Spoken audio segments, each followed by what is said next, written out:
Bloodweave Detectives, Book 1. The Singing Sigil. Chapter 1. The Bloodweave Detectives. Baldur's Gate did not sleep so much as change masks. By night the city softened, lanterns guttered gold over wet cobbles, tavern doors breathed out music and spilled arguments, and down by the river the heavy smell of tar and damp rope tangled with rain. In a narrow upper room above a perfectly unremarkable bookseller's shop in the lower city, a window stood open to the street, and inside a wizard was lecturing an audience of exactly one. "Listen," Gale said, holding up a small bronze disc between thumb and forefinger. "Do you hear that?" Astarion, reclining far too comfortably on Gale's chaise as though he'd purchased it himself, lifted a pale brow.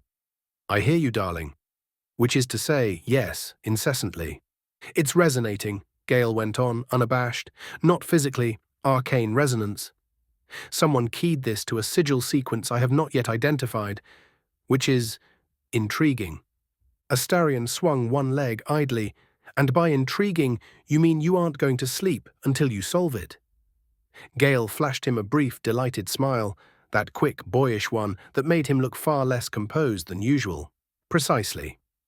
The room was very much Gale. Shelves of books in precarious order, a writing desk absolutely drowning in parchment, ink, and the occasional pastry plate, a faint scent of spell components and starched robes. And because it was also now, apparently, Astarion's haunt, there was a cloak thrown over the back of a chair, one stolen silver goblet on the mantel, and a very expensive dagger lounging beside a stack of spellbooks like it belonged there. Astarion watched him for a moment, eyes narrowing in something softer than mockery. "You do realize," he said, "that normal wizards accept that some things are mysterious." Gale set the disc on the desk and bent over it, hair falling forward. "Fortunately, I am not a normal wizard." "No," Astarion agreed, lips curving, "you are a menace." He slid off the chaise and came to stand beside Gale, close enough that Gale could smell the faint, clean scent of him. Cologne, leather, a trace of wine. Astarion bent too, so they were shoulder to shoulder, both looking down at the bronze disc. The sigil faintly thrummed, a note just at the edge of hearing. Astarion tilted his head. "All right, I do hear it, like someone humming through a wall." "Exactly. Someone is broadcasting." Gale's gaze flicked sideways to him. "And I would very much like to know who." "Broadcasting what?" Astarion tapped the edge of the disc with one elegant finger, careful not to break whatever Gale was hearing. "Secret society. Cult. Bored diviner with a new toy." Gale's eyes lit.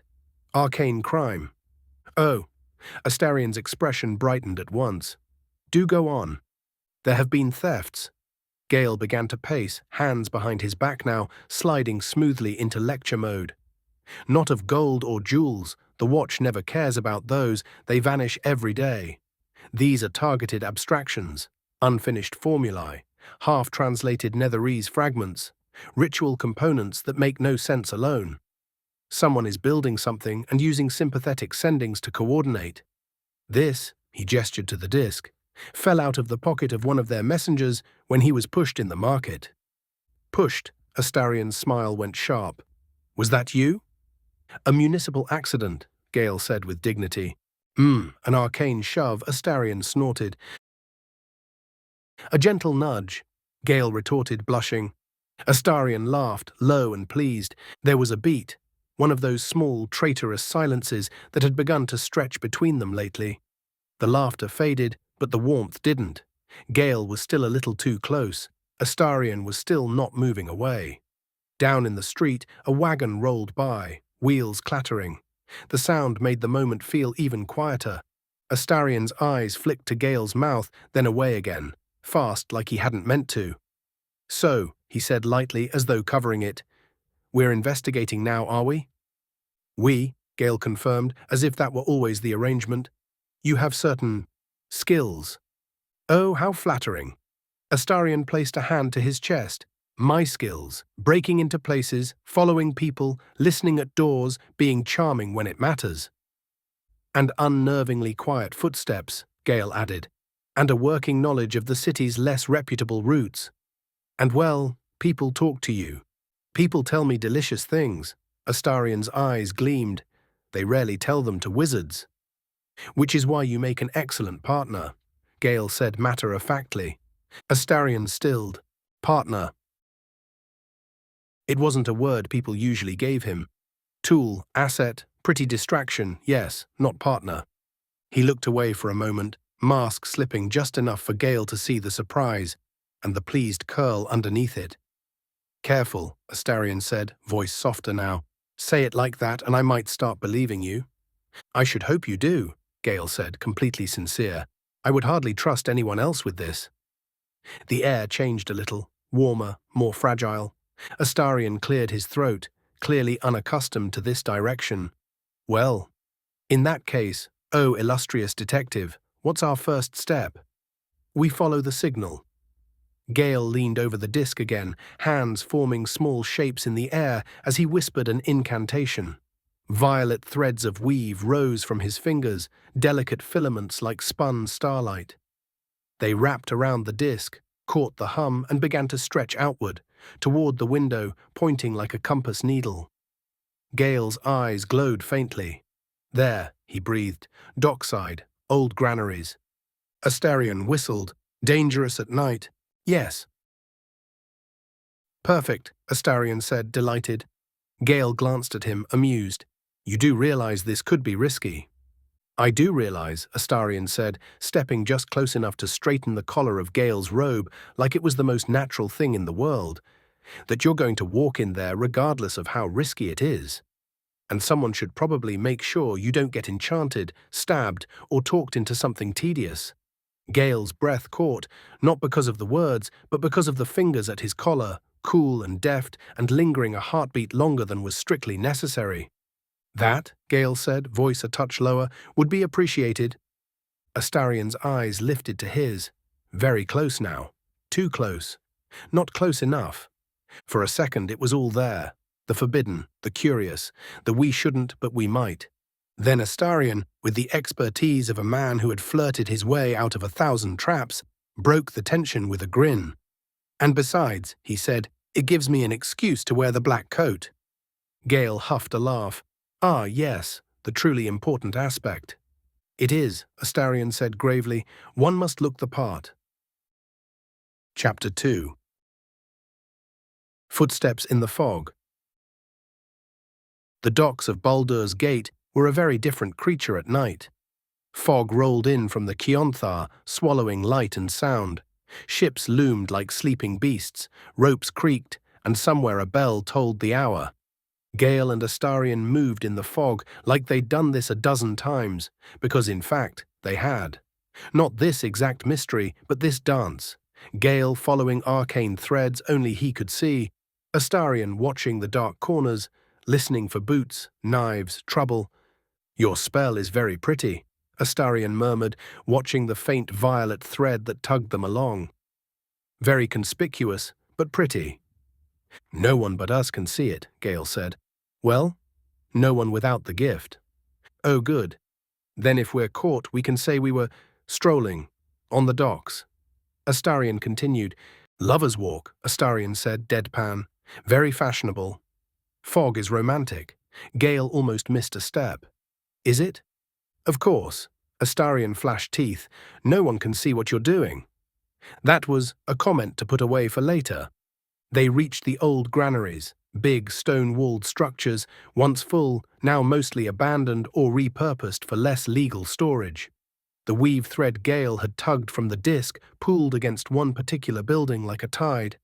Here, Gale whispered, source of the resonance.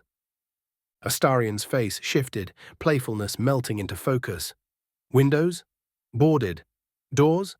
2, main and riverside. I'll check riverside, Astarion said.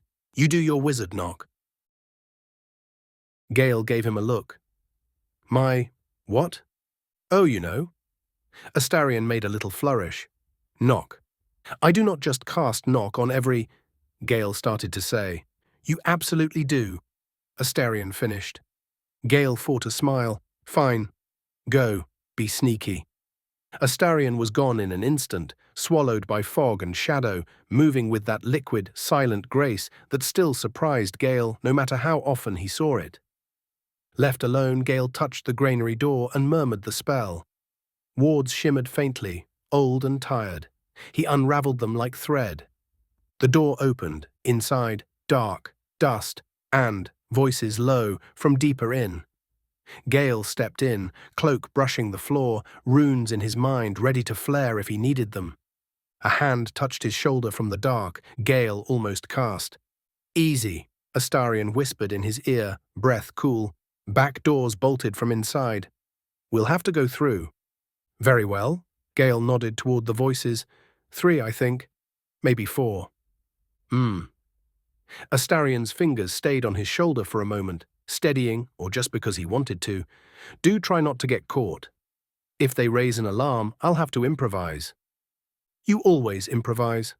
"Yes," Astarion breathed, lips very near his ear now, "but not always for you." That landed squarely in Gale's chest. He turned his head slightly, enough to see Astarion's face in the dark. Their eyes met. This close, Gale could see the faint red sheen in Astarion's gaze, the inhuman edge he kept carefully reined in. "You don't have to," Gale said quietly. "Improvise for me." Astarion stared at him for a slow beat. "That's the trouble," he said just as quiet. "I find I rather want to." Their faces were so close that they could feel each other's breathing, tension laid in the air, waiting for one of them to do something. But there were hostile mages in the next room, and the whole thing was gloriously, stupidly ill-timed. So they did what emotionally confused idiots do. They turned back to the problem. They listened to whispering voices. "Not enough residue. Told you it had to be a living conduit. Master said the wizard has it." Astarion's head tilted. He mouthed, "You." Gale mouthed back, obviously. So someone was stealing arcane bits to build a ritual, and they wanted whatever Gale had nabbed. The disk had been a piece of their network, and now they were here, following the signal back to its nest. Gale whispered, "We could listen, leave, and track them later." Astarion nodded, then he mouthed wickedly, "Or we could make an entrance." Gale sighed, but his eyes sparkled. "You are a terrible influence." "It's why you keep me," Astarion murmured. "It is," Gale said before he could stop himself. Astarion froze a fraction, smile faltering into something wide-eyed, caught. "Oh," he said very softly. It hung there between them, enormous in the dark. Footsteps, a chair scraped. Gale touched Astarion's wrist, impulsive, steadying. "Later," he whispered. Astarion swallowed. "Later," he echoed. Chapter 3. Enter the Bard. Morning sunlight fought its way through the fog, slanting across the rooftops and catching in the windows of Gale's apartment. The aftermath of their late-night escapade was strewn everywhere. Scrolls, empty mugs, one dagger, 2 mismatched gloves, and a rather telling scorch mark on the floor. Gale sat at his desk, quill in hand, muttering about resonant signatures and unlicensed necrotic runes. Astarion was draped across the couch like a particularly elegant cat who had decided that work was for lesser beings. "Do you ever tidy?" Astarion asked, gesturing lazily at the chaos. "I would," Gale replied without looking up, "if someone didn't insist on storing weaponry on my research notes." Astarion smiled. "Well, at least they're sharp. Unlike your—" The door opened. "Unlike my what?" Gale began and stopped. Standing framed in the doorway was Vesta, red hair braided back, loot case slung over one shoulder, expression halfway between, "Oh, for the love of Mistra, and I'm here for this drama." "Well," she said, scanning the scene, "either you two are starting a detective agency, or I've just walked into an extremely nerdy lover's quarrel." Astarion sat up far too fast. "Vesta, how lovely to see you." "Oh, don't you start," she said, shutting the door behind her. I could feel the awkward energy from the street. She dropped her bag onto a chair, surveying the room like an investigator herself. 2 mugs, 1 half-burned candle. "Gale, your robe is inside out, and you," she pointed at Astarion, "are barefoot." "Do I want to know why?" Gale spluttered. "Because we were working." "Ah, yes," Vesta said, smirking. "Working, late into the night, in very close proximity." With resonant signatures, she folded her arms. "I've read this romance novel before." Astarion, to his credit, laughed. "She's good." She's right, Vesta said. Now tell me, was the case solved, or did you get distracted by the romantic tension? Gale pinched the bridge of his nose. Vesta? Oh, please don't Vesta me, darling. I've known you too long. You get that tone in your voice when you're about to fall in love with someone inconvenient. She turned to Astarion. Congratulations, you're inconvenient. Astarion gave a delighted little bow. It's my finest quality. Try not to break the wizard, Vesta said. He's fragile before noon. Gale looked skyward as though appealing to some divine intervention. You're here about the disc, aren't you? Vesta leaned against the desk, expression softening just a touch. Of course. I heard about the thefts. Thought you might need a bard with a few connections. Astarion arched a brow. And an audience, apparently. Vesta grinned. Exactly. Someone has to chronicle this absurd little partnership before it turns into a full-blown tragedy. She plucked a note on her lute, a single teasing chord that hung in the air like punctuation. Now, she said, eyes dancing between them, which of you is going to admit it first? Admit what? They said in unison. Oh, nothing, she said, just that you're doomed. Chapter 4. The Ballad of the Very Obvious. Rain threatened again by the time the trio reached the eastern docks. A low mist coiled through the alleys, carrying the smell of fish, wet wood, and whatever it was the riverfolk pretended wasn't sewage. Vesta adjusted the strap of her lute and surveyed the gloomy scene. Well, she said, if this doesn't scream romantic setting for a double murder and unresolved sexual tension, I don't know what does. Must you narrate everything? Gale asked, tugging his cloak tighter. Must you deny everything? She shot back sweetly. Astarion smirked, walking a half-step behind her. Oh, let her. It's rather endearing, like having a musical conscience. Or a gossip column in human form, Gale muttered. Precisely, Vesta said. Now tell me again, who are we following tonight? The thief who took the second Sigil disc, Gale replied. He's been seen near the east warehouses. If my calculations are correct. And they always are, Astarion added, with a hint of mock reverence. Then the resonance will spike within 50 yards. Gale continued, annoyed. Vesta frowned thoughtfully. And when it does? Then, Astarion said, flashing teeth, we pounce. Vesta looked him up and down. Of course you do. They moved through the fog like shadows. Gale, grimly focused. Astarion, every inch the predator at ease in the dark. Vesta, humming softly under her breath, because subtlety was for people who didn't have a lute. They found their mark quickly. A wiry man in tattered robes clutching a small glowing satchel. Gale lifted a hand, weaving a faint shimmer of silence around their group. Astarion crouched low, ready to move. Vesta leaned close and whispered, You two have absurdly synchronized breathing. Did you practice that? Astarion rolled his eyes. Darling, please let us stalk in peace. Oh, fine, she said, but if you die, I'm writing the song. They waited until the man slipped into an alley, then struck. It was quick, clean, and frankly impressive. Gale's spell froze the thief in mid-run, and Astarion was there in a blink to relieve him of the satchel. When the spell faded, the thief took one look at Vesta's sword, shrieked, and fled into the mist. Effective, Astarion said, inspecting their prize. Messy, Gale countered. Dramatic, Vesta declared. I approve. The three of them stood in the fog, damp and triumphant. Gale opened the satchel, and his expression shifted instantly from curiosity to concern. Is that a heart? Vesta asked. No, Gale said slowly. It's a vessel. Enchanted to become one. Whoever's orchestrating this ritual isn't just playing with magic. They're trying to grow something. Astarion's smile faded. You mean someone? The rain began, soft at first, then harder. They stood together beneath it, the mood suddenly heavier. Vesta was the first to speak. All right, boys, we've got dark magic, missing sigils, and probably an eldritch fetus somewhere in the city. I say we get a drink. For once, Astarion said, I agree. Chapter 5. The debrief that wasn't. Later, after one too many drinks and one perfectly executed tavern performance, courtesy of Vesta, the trio parted ways at Gale's door. Vesta lingered just long enough to smirk. "Try not to brood too hard, you two. And if you do, at least brood together."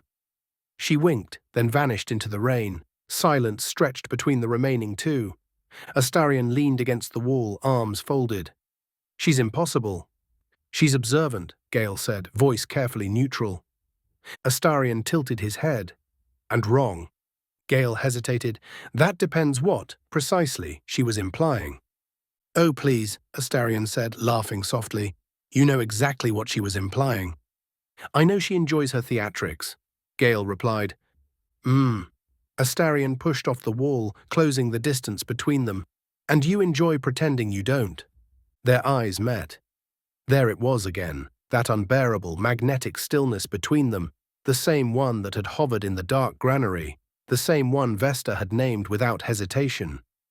"You are," Gale said finally, infuriating. "I've been called worse," Astarion's smile softened. "By you, in fact." Something fragile and dangerous flickered in Gale's gaze. "Perhaps she's right," he admitted quietly. "Perhaps I am in denial." Astarion's reply was just as soft. "And perhaps I'm not as clever as I think I am, because I keep coming back anyway." Gale's breath caught, but before he could speak, a clap of thunder shook the windows. The moment broke like glass. Astarion stepped back, composure sliding neatly back into place. "Well," he said lightly, "we should get some rest. Tomorrow's investigation promises to be bloody." Gale exhaled. "Indeed." As the vampire turned to leave, Gale murmured, barely audible, "Good night, partner." Astarion paused, just long enough to smile, small, genuine, unguarded, and then vanished into the rain. Chapter 6. Vesta's Ballad in progress. There's a trick to writing a song about people who insist they're just partners. You change the names, make the metaphors grand, and hope no one notices you're describing a wizard with a hero complex and a vampire who flirts like it's his only language. Vesta sat in the corner booth of the Blushing Mermaid, ink-stained fingers dancing across parchment.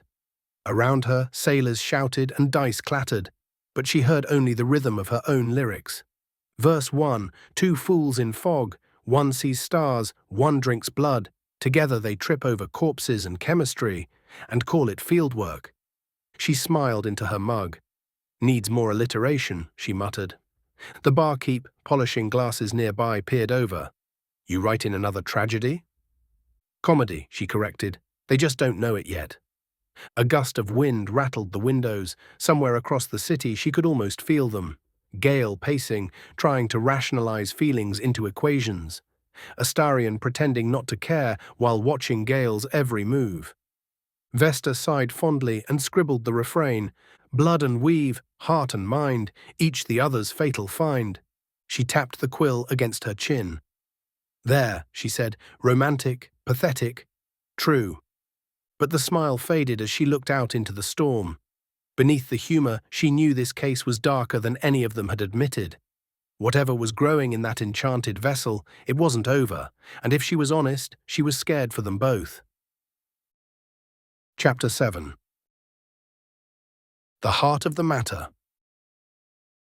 The next evening found them reunited at the city's old infirmary, long abandoned since the plague years. The heart vessel had pulsed when exposed to moonlight, drawing them here like a compass. Vesta arrived first, cloak soaked through, lute strapped tight. She caught sight of Astarion crouched by the gate, lockpicks glinting. "Breaking and entering again?" she asked. "Purely for academic purposes," he replied, pushing the gate open with a theatrical bow. "Ladies first." Inside, the air was heavy with dust and the faint copper scent of old magic. Gale was already at work in the center hall, drawing sigils on the floor with a steady hand. "Good, you're both here," he said without looking up. "The vessel reacts to residual necromancy in the foundations. I believe this was used for experiments. Failed ones." Vesta raised a brow. "Failed how?" As if answering her, a whisper threaded through the air, thin, childlike, echoing off the stone. The vessel on Gale's table throbbed once, a dull red light. Astarion's hand went instinctively to his dagger. That's not charming. Gale frowned. It's calling to something. The temperature dropped. Mist coiled along the floor. Then came the sound of dragging feet. 3 shapes emerged from the far corridor, half-formed corpses, eyes glowing faintly, each branded with the same sigil as the disc. "Well," Vesta said, drawing her blade, "you do throw the best parties." Astarion grinned. "Care to dance?" "Play nice, you two," Gale warned, lifting his staff. Blue light flared, illuminating the sigils like constellations. "They're not alive. They're echoes of the ritual." The first creature lunged. Vesta's sword met it mid-charge, slicing through mist and bone. Astarion moved like lightning at her flank, daggers flashing. Gale murmured a word, and the air exploded with radiant energy, dissolving the remaining forms in a rush of starlight. Silence returned. The vessel lay still, its glow fading. Vesta exhaled, hair clinging to her face. "Tell me that was the end." Gale knelt beside the vessel, brow furrowed. "No, the resonance persists. Whoever created this, they were attempting to craft a heart that could contain the weave itself. A living conduit." Astarion wiped his blade clean, expression darkening. "That sounds catastrophic." "Or divine," Gale murmured, "depending on who succeeds." Vesta slung her lute onto her back. "Then we'd better make sure it's us. Or at least someone who isn't summoning their own god." She turned toward the door, then paused, watching the 2 men exchange a look that said we should talk about last night, and we absolutely won't in front of her. "Don't worry," she said brightly. "I'll give you privacy to repress your emotions later." Gale sighed. "Vesta." "What? I'm supportive," Vesta said with a gasp. Chapter 8. The conversation. True to her word, Vesta left them to lock up the site while she went to interview the barkeep about ghosts. The rain had stopped. Moonlight pooled on the infirmary floor. Astarion broke the silence first. "She's going to immortalize us in song, isn't she?" "Undoubtedly," Gale said, "and exaggerate mercilessly." A pause. Then, "Do you mind?" Astarion said. Gale looked up, surprised. "Not particularly.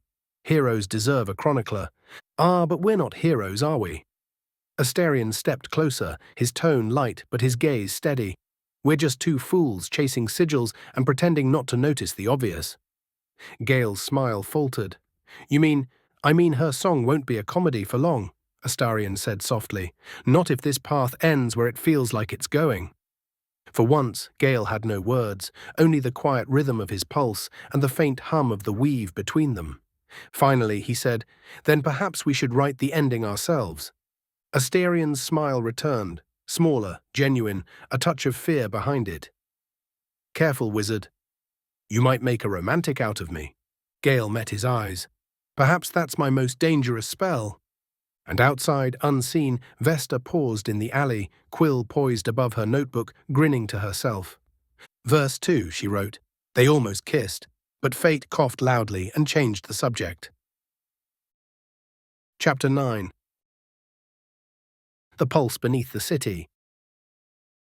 The pattern had widened. Every stolen sigil, every echo, they all pointed to one place, the Undercity.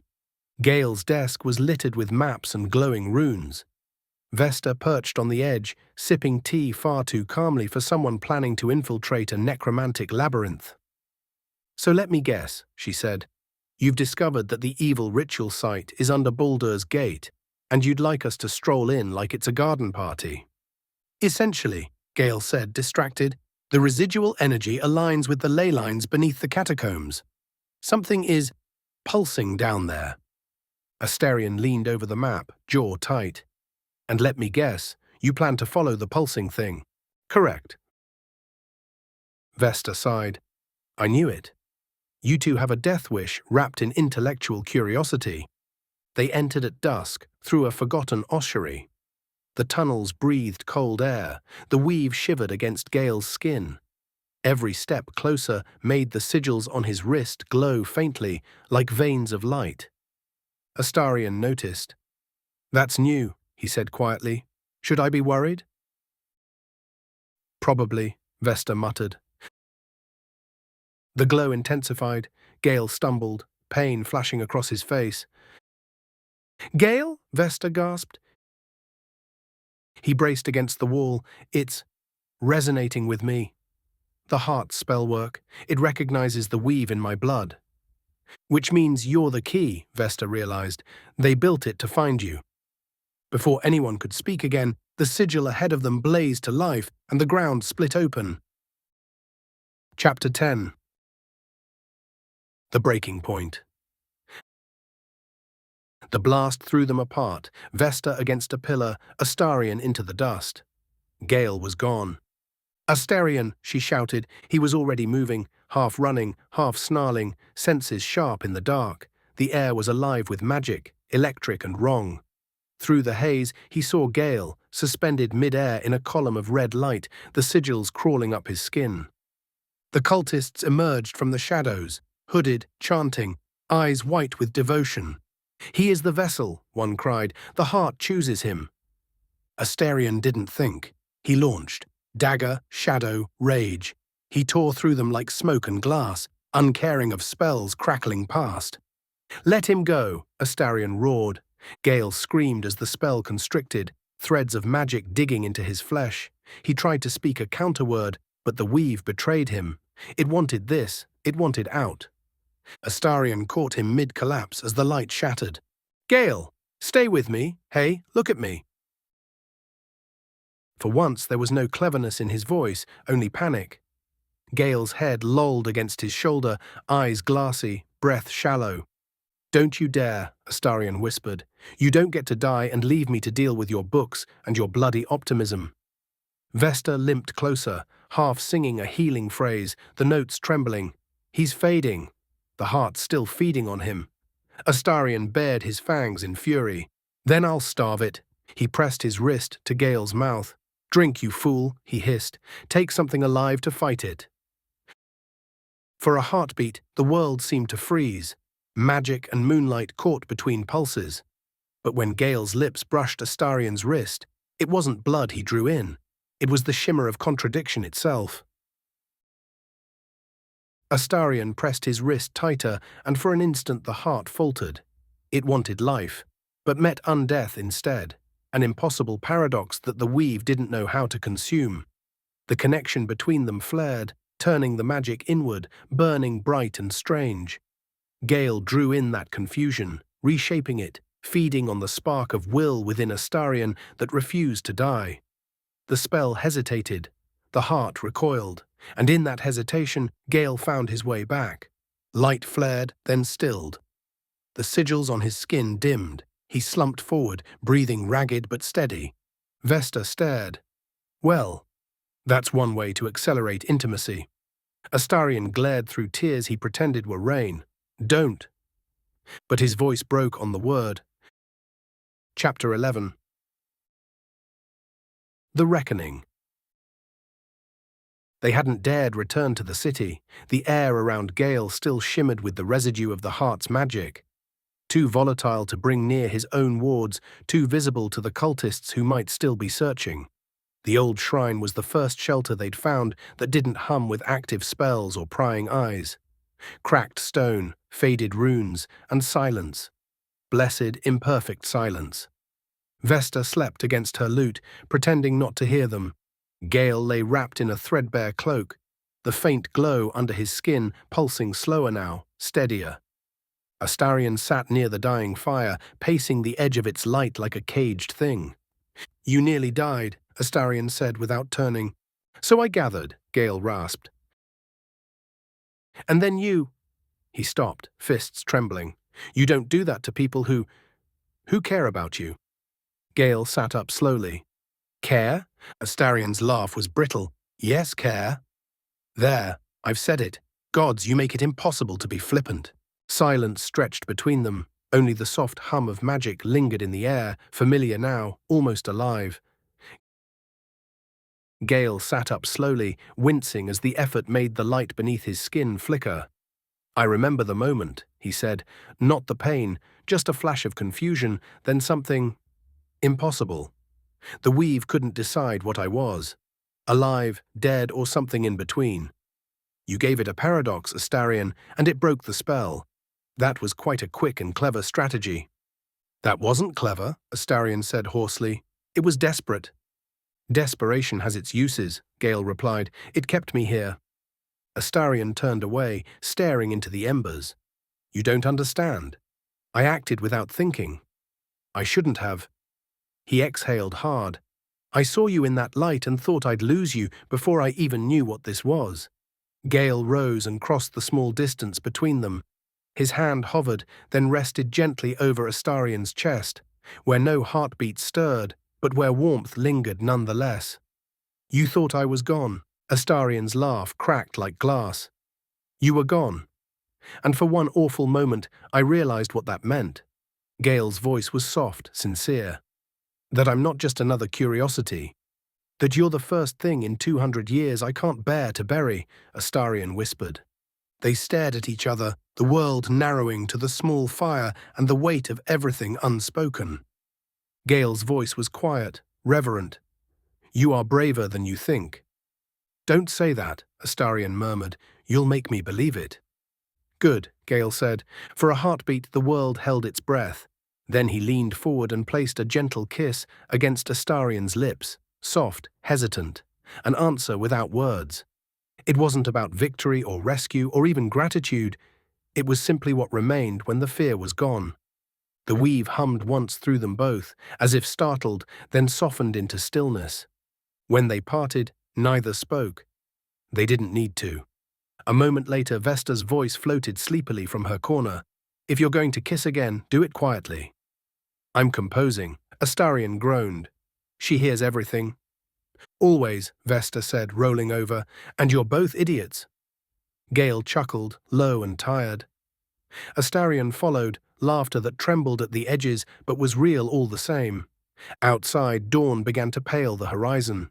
The heart was gone, the cult scattered, and for the first time in what felt like an age, they allowed themselves to rest. From the corner, Vesta cracked one eye open, smiled to herself, and whispered, Verse 3, the wizard lived, the vampire learned, and the bard stopped pretending not to see. Chapter 12. The morning after. Dawn crept through the broken stained glass window, scattering soft color across the stone floor. The fire had burned down to a whisper of embers, and the air held that hollow stillness that comes after too much honesty. Gale woke first. The glow beneath his skin was fading now, only a trace left at his wrists, pulsing faintly like a memory. Astarion sat nearby, still as a statue, his usual sharp composure softened by fatigue. His eyes were open but distant, watching the first light find its way through the cracks in the wall. Vesta was a quiet bundle on the far side of the room, wrapped in her cloak, pretending to sleep. Gale wasn't fooled. Morning, he said softly. Barely, Astarion replied, rubbing his eyes, voice low. You snore, by the way. I do not. You do. A pause and then, almost sheepishly, it's oddly reassuring. Gale smiled, and that was enough to draw Astarion's gaze. For a long, uncertain moment, neither of them moved. The weight of what had passed between them hung there, fragile, unspoken, but undeniably present. About last night, Gale began. No, Astarion said quickly. Don't ruin it by naming it. I wasn't going to, Gale retorted. Good, Astarion murmured. From her corner, Vesta groaned theatrically. If you're going to pretend you didn't kiss, could you at least do it quietly? I'm trying to enjoy the illusion of sleep. Astarion sighed, rubbing his temples. She's insufferable. She's listening, Vesta murmured. Gale chuckled under his breath. She's also right.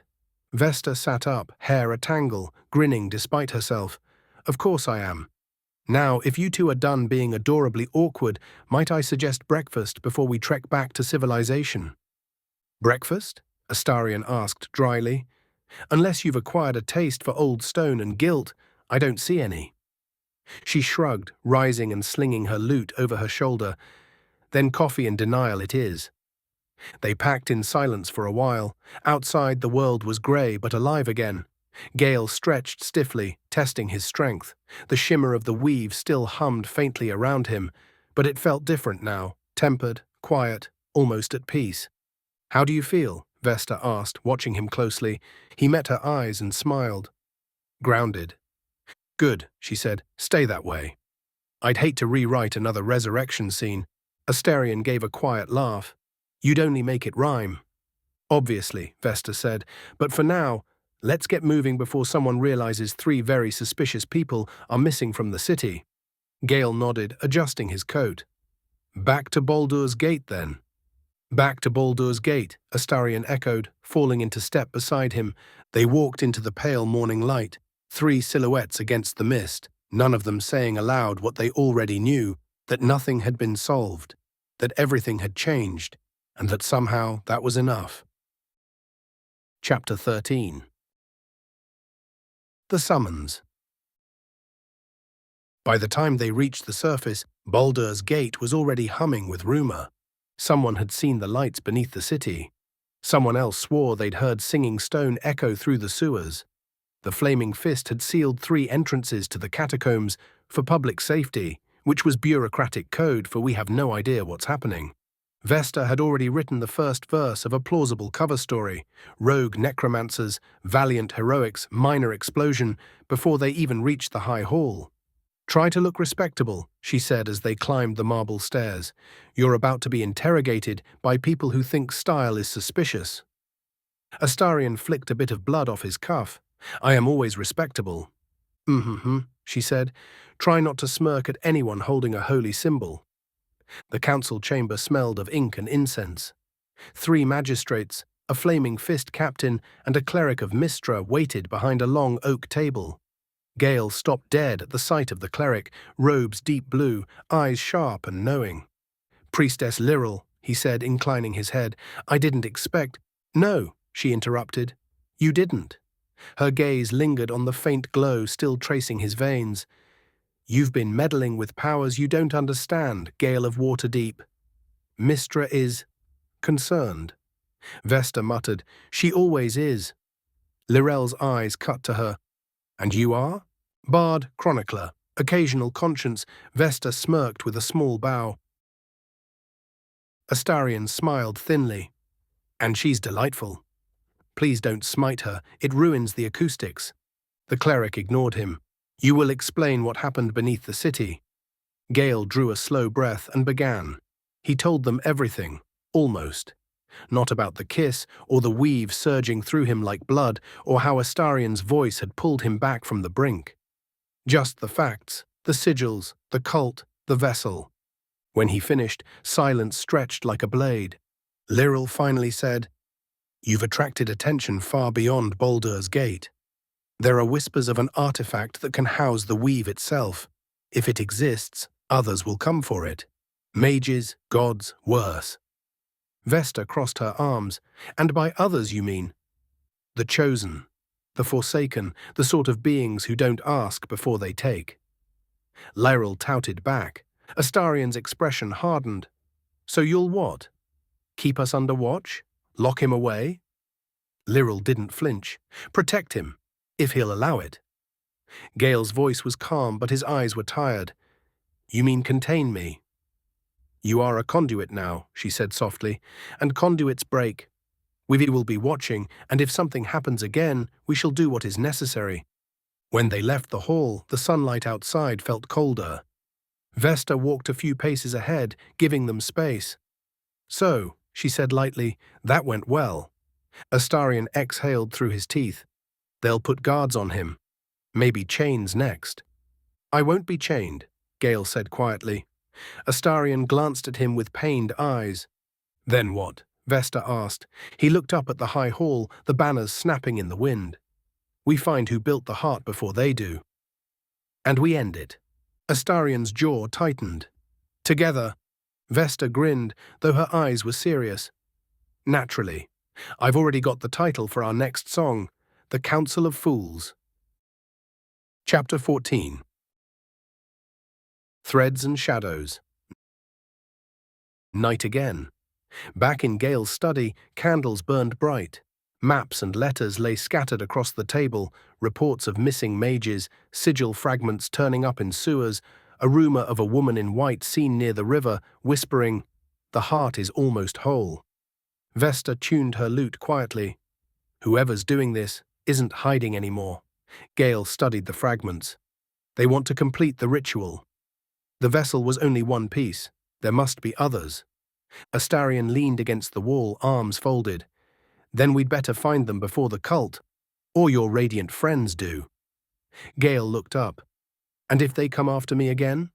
Astarion's voice was flat steel. Then they'll have to go through me first. Vesta smiled faintly. Careful, vampire. That sounded almost noble. He glanced toward Gale. Almost. The tension that followed wasn't fear this time, it was shared purpose.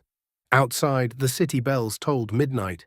Somewhere beneath the streets, something ancient stirred. The investigation wasn't over.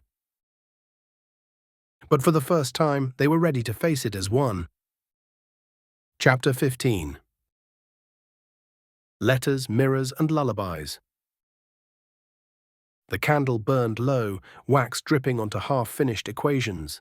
Gale had rewritten the same sentence 10 times and hated each version a little less. Lady of Mysteries, you once said that magic is a conversation with creation.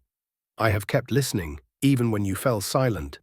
The voice that answers me now is not yours. It's laughter, courage, the sound of someone else's heartbeat beside mine. I hope you understand that this too is devotion. If I fail, tell the weave I tried to understand. He sealed the letter, left it unsigned, and exhaled slowly. The faint glow of the weave pulsed beneath his skin, steady but fragile. For the first time, he didn't flinch from it. He simply whispered, "She'll forgive me, eventually," and set the letter aside. From the adjoining room came the sound of a door creaking softly open and closed again. He smiled faintly. "Good night, Astarion," he murmured. "And thank you." Astarion walked in the dark of the bookshop. He saw a cracked mirror in a corner. He hated mirrors. They lied when he had been human, and now they told the truth. Nothing, emptiness, absence. Tonight, though, he found himself standing before one anyway. The cracked glass reflected the room behind him, the flicker of candlelight, the faint shimmer of wards. But not him. Never him. He stared at the void where he should have been.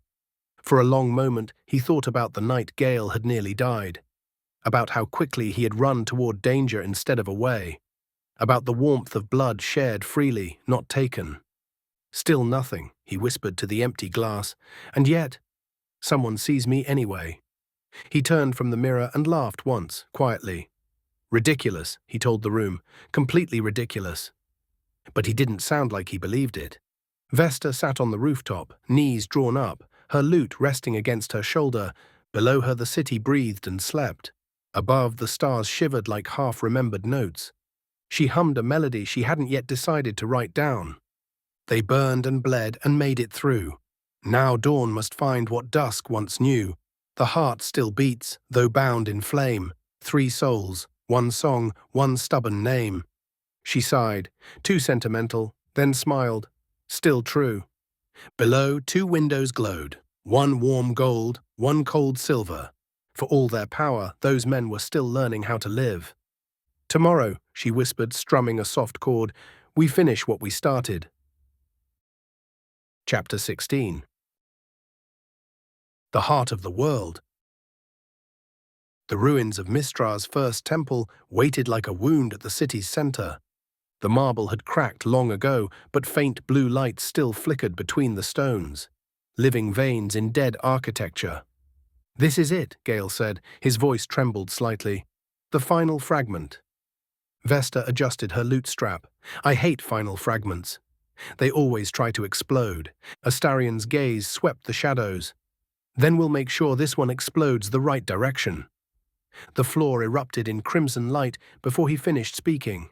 Figures emerged, hooded, chanting, eyes vacant with devotion. The vessel awakens. The heart must breathe. Gale's veins flared like stars under his skin. They mean to use me again. Astarion's hand closed around his arm. Then they'll have to go through me. No, Gale said, already raising his staff. They'll have to stop all of us. Light engulfed them. The heart's sigil spiraled into being, a pulsating mass of weave and blood and sound.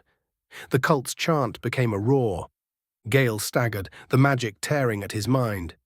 It's too strong. Then share it, Vesta shouted. She struck a single pure chord. The note leapt through the air and wrapped the magic like silk. Anchor to me. Astarion seized Gale's shoulders, grounding him with cold strength. And to me. The heart screamed. For one impossible instant, all three voices, spell, song, and blood, sang the same note. Then the light collapsed inward, dissolving into silence. The cultists screamed in unison and disappeared in puffs of smoke. When Gale opened his eyes, the world had gone still. Astarion was kneeling beside him, face pale, hands trembling. Vesta leaned on her lute, smiling through exhaustion. "You absolute idiots," she said. "Do you know how hard it is to rhyme with necromantic implosion?" Astarion laughed shakily. "You did it anyway." "Of course I did," she said. "It's what bards do." Chapter 17. The last verse. The heart was gone, but its echo lingered. The city above carried on, blissfully unaware. The council declared the threat contained. Mistra's clerics called it divine providence. None of them knew what had really happened, what had almost happened. Gale woke in his study to the smell of ink and rain. Astarion was sprawled across the couch with a book he hadn't turned a page in for an hour. Vesta sat at the window, sunlight gilding her hair as she wrote. "Another song?" Gale asked softly. "Not exactly." She didn't look up. "Just an ending." Astarion closed the book. "Happy?"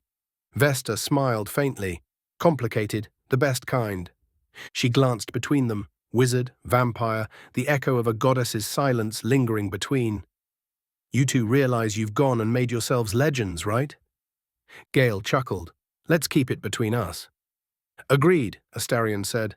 "I prefer to be mysterious." Vesta raised a brow. "You're many things, darling, but mysterious isn't one." He grinned. "Flattering, but untrue." She strummed a soft chord. "Then here's to the end of the song that no one will hear." Gale lifted his mug. "To surviving." Astarion's smile softened. "To being seen." Vesta clinked her cup against theirs. "To the Bloodweave." Both Gale and Astarion looked at each other and smiled slightly. Outside, the bells of Baldur's gate rang in the morning. The world kept turning, the weave kept humming, and in one small room above a bookseller's shop, three souls sat together in peace. For now. Epilogue. 3 months later, spring returned to Baldur's gate in cautious shades of green. The air still smelled faintly of smoke from winter, and the streets were already forgetting that the world had nearly ended beneath their feet. In a small bookshop off the Wide, a boy with ink-stained hands sorted a stack of loose parchment into a crate marked Miscellaneous Unverified Authors. One sheet slipped free and fluttered to the floor. It wasn't signed, but it was written in a flowing, confident hand. The heart was never meant to be one thing. It beats because it's shared. The boy frowned, read it again, and smiled without knowing why. He tucked it into his pocket and went back to work. Across the city, in their familiar upper-floor study, the so-called Bloodweave detectives were at it again. Vesta paced with a new scrap of parchment. "Anonymous tip," she said. "Someone's been stealing artifacts from the vaults of Candlekeep. The watch wants experienced consultants." Astarion leaned back in his chair, boots on the desk. "Consultants," he repeated. "What a lovely euphemism for the only people mad enough to touch cursed tomes voluntarily." Gale adjusted his robes, smiling faintly. "It does have a certain charm." "Danger," Vesta said. "You mean danger?" "Semantics," he replied. "Besides, Candlekeep owes me a few favors." Astarion smirked. "And here I thought we'd sworn off apocalyptic literature for at least a month." 3 weeks, Vesta corrected. "You both got restless." She tucked the parchment into her coat, slung her lute across her back, and headed for the door. "Come on, boys. Let's go see if the world's trying to end again." They gathered their things in companionable silence. Gale extinguished the lamps. Astarion adjusted his gloves. At the threshold, Gale hesitated. "About what happened?" he began. Astarion looked over, eyes glinting red in the lamplight. "Yes?" Gale opened his mouth, then shook his head, smiling. "Another time." Astarion's lips curved into something softer. Naturally. Wouldn't want to spoil the suspense. Vesta, already halfway down the stairs, called back, "If you two start another slow burn, I'm charging royalties." They laughed, half embarrassed, half genuine, and followed her into the daylight. The bells of Baldur's gate rang the hour. Somewhere far beneath the cobblestones, the weave murmured like a heartbeat, steady and bright. A new mystery waited, the heart still beat. And the song wasn't over.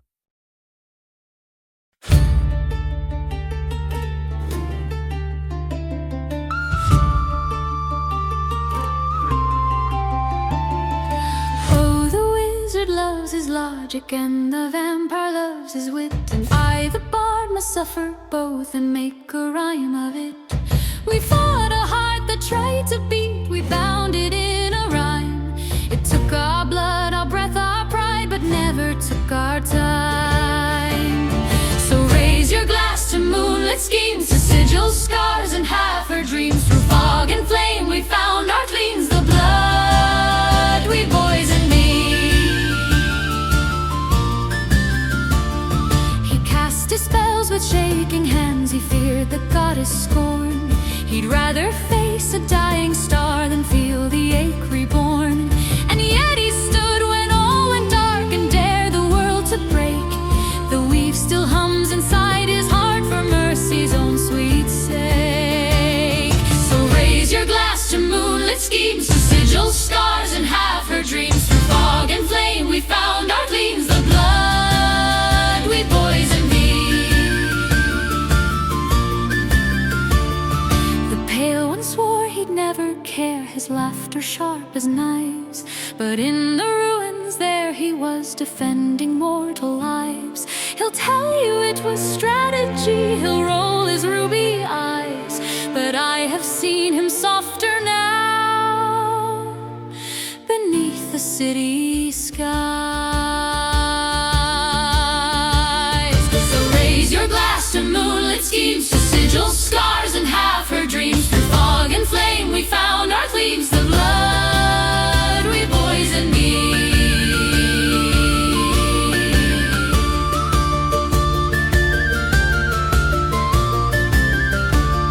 They say the heart is never won, it beats because it's shared. And in the hush between the fights I saw it beating there. So if the next case finds us three in peril, drunk or song, we'll follow clues and follow hearts, and probably be wrong. So raise your glass to moonlit schemes, to Sigil scars and half her dreams. Through fog and flame we found our cleans, the blood